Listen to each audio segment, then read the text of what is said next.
দান করলে খুশি হয় কে? সাদাকা করলে খুশি হয়ে যায় কে? যাকাত দিলে খুশি হয় কে?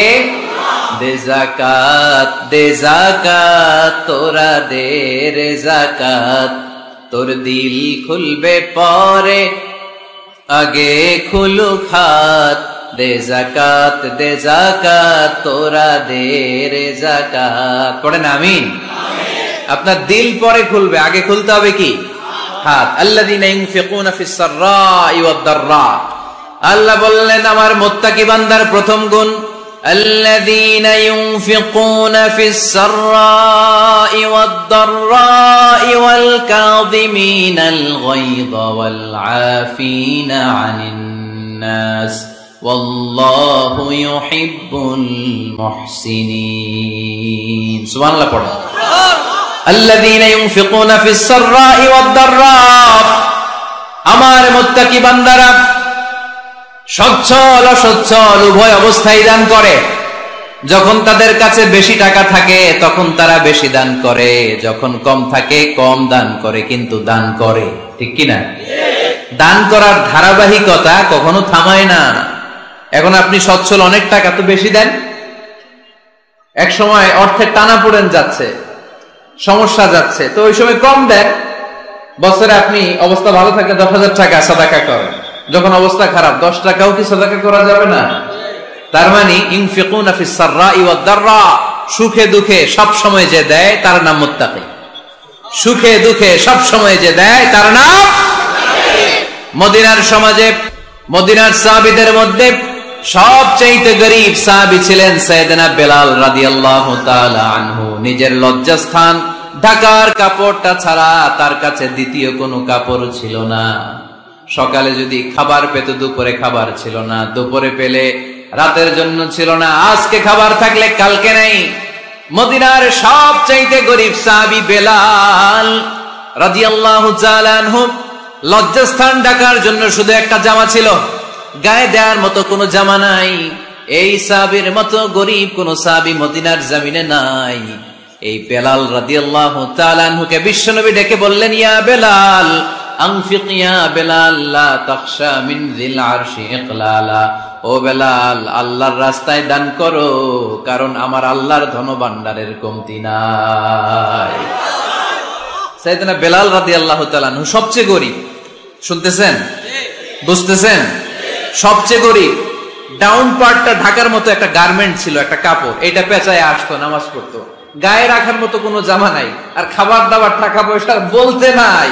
ওই সাহাবীরা বিষ্ণু ইসলাম বললেন, আনফিক বেলাল, বেলাল তুমিও দান করো, তুমিও দাও, দানের হাতকে প্রশস্ত করে দাও।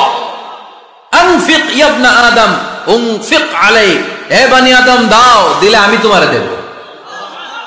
যারা দান করে বেশি তাদেরকে দেয় কে? দিলেই আসবে, না দিলে আসে না। আপনি দেন, দেখবেন আসতে শুরু করছে। এটাই সিস্টেম। দিলে কমে না, না দিলে কমে। সুবহানাল্লাহ পড়ে।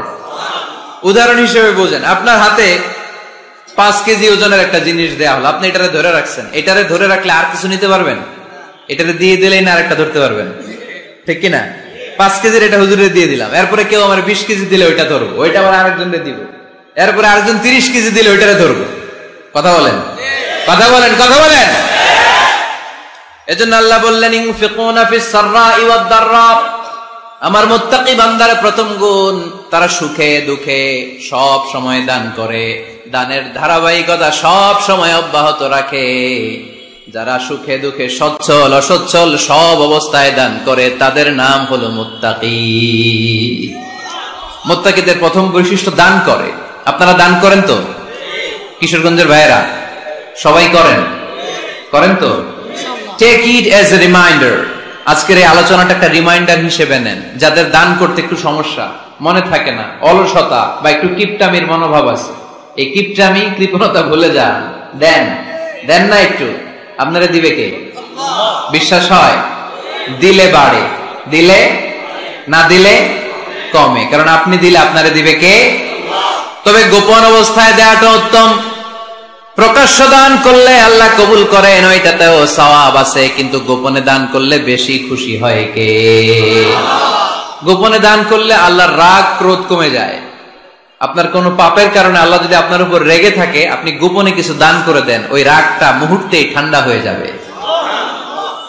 7 শ্রেণীর ব্যক্তিকে আল্লাহ তাআলা আরশের নিচে ছায়া দিবে কিয়ামতের দিন, যেদিন আকাশের সূর্যটা মাথার কাছে চলে আসবে, জমিনটা তামার জমিন হয়ে যাবে তৃষ্ণায়, মানুষের জিহ্বা বের হয়ে কুকুরের মতো নাভির সামনে ঝুলতে থাকবে। সূর্যের প্রচন্ড কিরণ আর তাপে মাথার মগজগুলো গলে গলে নাকের ছিদ্র আর কানের ছিদ্র দিয়ে ভাতের মাড়ের মতো টপ টপ করে বেয়ে বেয়ে পড়বে। আল্লাহর আরশের ছায়া ছাড়া সেদিন আর কোনো ছায়া থাকবে না।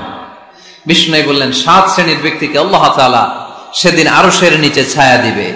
তার মধ্যে থেকে 1 শ্রেণীর ব্যক্তি, কিশোরগঞ্জের ভাইয়েরা খেয়াল করে শুনেন, তার মধ্যে 1 শ্রেণীর ব্যক্তি হচ্ছে রাজুলুন তাসাদ্দাকা বিসাদাকা ফাআখফাহা। 1 শ্রেণীর ব্যক্তি হচ্ছে ওই ব্যক্তি যে গোপনে আল্লাহর জন্য দান করে।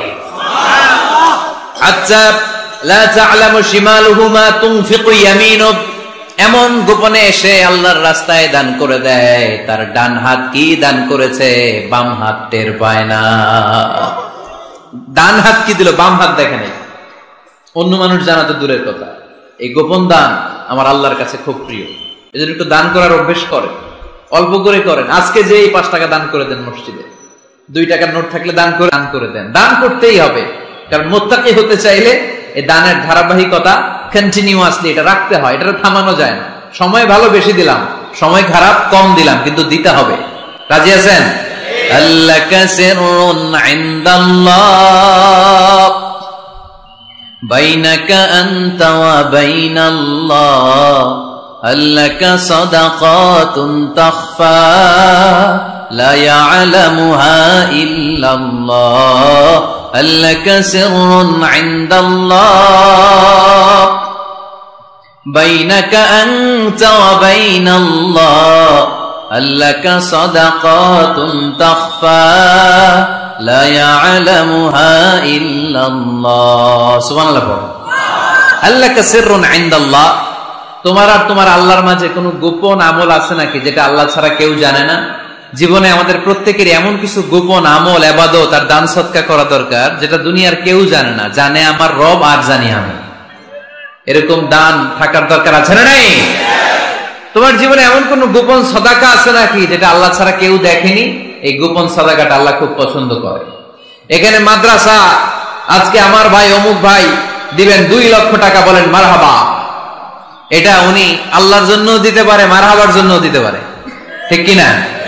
কিন্তু রাতের আধারে রাস্তার পাশ দিয়ে হেঁটে যাচ্ছেন, মসজিদের দান বাক্সটা লেখা, উপরে সাইনবোর্ডে লেখা মুক্ত হস্তে আল্লাহর ঘরের জন্য দান করুন। কেউ নাই, কাক পক্ষী নাই। রাত বাজে 2টা, হঠাৎ করে পকেট থেকে 1000 টাকার বা 100 টাকার কচকচে নোটটা আপনি দান করে দিলেন। ওই দানটা 1 কোটি টাকার দানের চেয়েও বড় দান।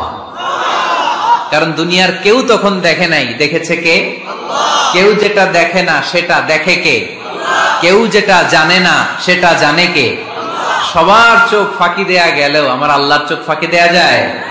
এজন্য দান করতে হবে একজনের খুশির জন্য, তিনি কে?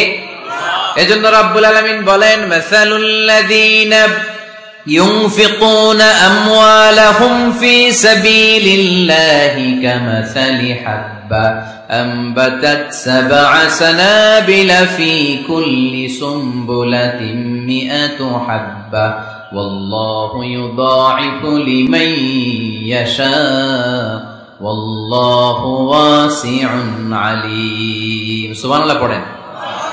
আল্লাহ বললেন, এই যে তোমরা আমার রাস্তায় দান করো, এটার উপমা একটা চারা বীজের মতো। এই চারা বীজ জমিনে গেড়ে দিলে সেখান থেকে 60টা শীষ গজায়, প্রতিটা শীষ থেকে 100টা করে দানা হয়, প্রতিটা শীষে জন্ম নেয় 100 শস্য দানা। সুবহানাল্লাহ। চারা বীজ চিনেন না? মাটিতে ঢুকাই দিলেন, 60টা শীষ গজালো, প্রতিটা শীষে আবার 100টা করে দানা, মোট কটা হইলো? 700টা। এক চারা বীজ থেকে যেমনি 700 দানা গজায়,